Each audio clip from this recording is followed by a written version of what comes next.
Hello, my friends, and welcome to the Electric Viking.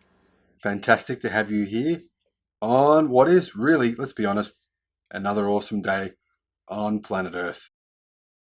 Well, if you haven't already subscribed, be stoked if you did so. It really helps to support the channel and keep me creating videos like this for you guys. If you've already subscribed, thank you. I appreciate your support. Fantastic to see you here again. Now, the new Nissan GTR. Well, personally, I have a bit of a soft spot for the original Nissan GTR, the R32. I think that's the original anyway. But Nissan are now saying that the new one is going to go all electric. But not the new one. This is the new one. Well, unfortunately, the new Nissan GTR is coming out in 2023 is going to be really just a reskin of the current generation GTR. So we won't have an all-new GTR until 2030. And that's what Nissan say. Which, I must admit, I'm quite disappointed about. Wouldn't mind test driving an all-electric GTR.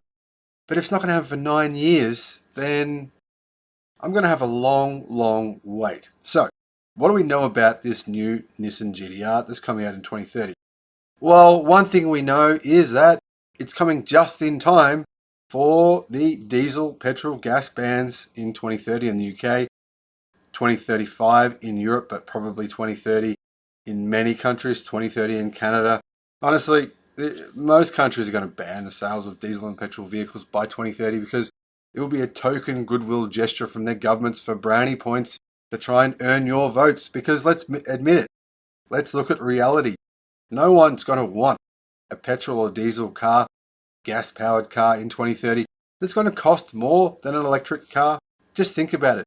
Dodge, Porsche, everyone is admitting that electric cars are better, faster, cheaper, cleaner. Why on earth would you want to pay more money for a diesel and petrol-powered car? You wouldn't.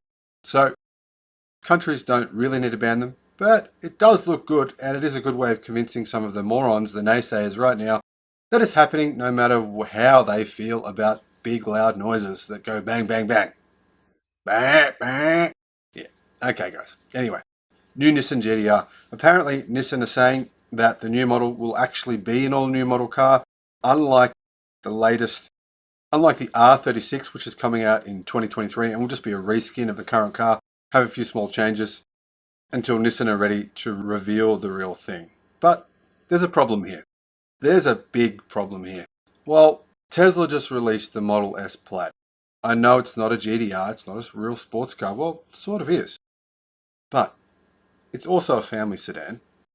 And it will do 0 to 60 miles an hour, 0 to 100 kilometers an hour, in 1.99 seconds. Yep, people have tested it independently. On the street it'll do that, not just on a drag strip, on the street. It'll do the quarter mile in an easy 9.2. In fact, it's done quicker than that in YouTube videos that I've recently seen. So, what's Nissan going to do in 2023 when they bring out their refreshed GTR and it's still running on petrol and diesel and still slower than a Tesla family car that costs $130,000 which is around about what the GTR costs, by the way. It's slower, significantly slower than a family sedan. What's Nissan going to do while they wait for 7 years while this model is on sale? 7 years. This is a big problem for Nissan. They must know it. They must know their competitors are going electric. They must know that almost every sports car will be electrified by 2030, before 2030. And they're saying the GTR is going to come out in 2030. But until that point, it will be petrol and diesel. It will be slow until 2030. What does this mean for the GTR? Honestly, I believe it's dead. I believe the GTR is dead because it simply won't be able to compete for 9 years. 9 years is enough to kill a nameplate, unfortunately. You never know. Maybe Nissan will try and bring it back in 2030. But whether or not there's enough old guys like me around that want to buy a Nissan GTR, I don't know. Maybe there could be. What do you guys think? Do you think Nissan are making the right choice here in waiting 9 years to bring out an electric sports car? Or should they be doing it now?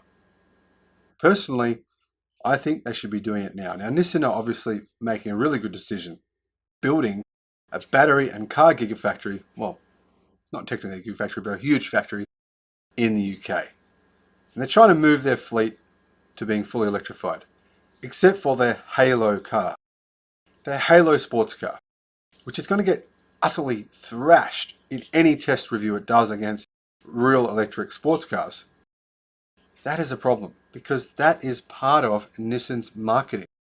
The Halo cars market the other cars, market the brand, people, and if Nissan's Halo car is slow, old, and emits fumes, it stinks like cigarettes, then what does that say about the brand? Well, it doesn't say many good things about the brand, even though Nissan are obviously trying to move in the right direction and trying to do the right thing. So this, in my opinion, is a problem. And I believe it's an issue that Nissan need to work on and look at straight away.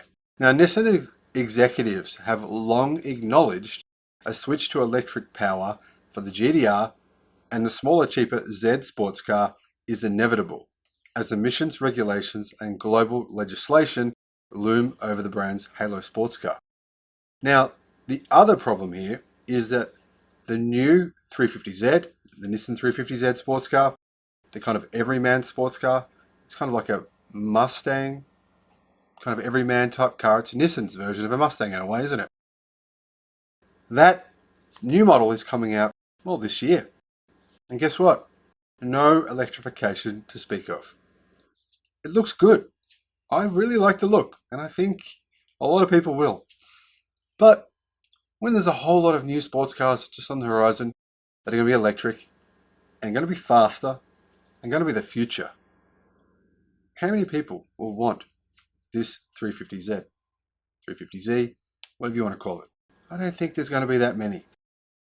Now, when asked at the motor show if the 350Z and the GTR would in time go electric, Nissan product planning boss Ivan Espinosa told media the answer is yes. It's one of the alternatives. The answer is yes, it's one of the alternatives. Have we decided? No. Are we working on it? Absolutely. Contradictions galore in those statements.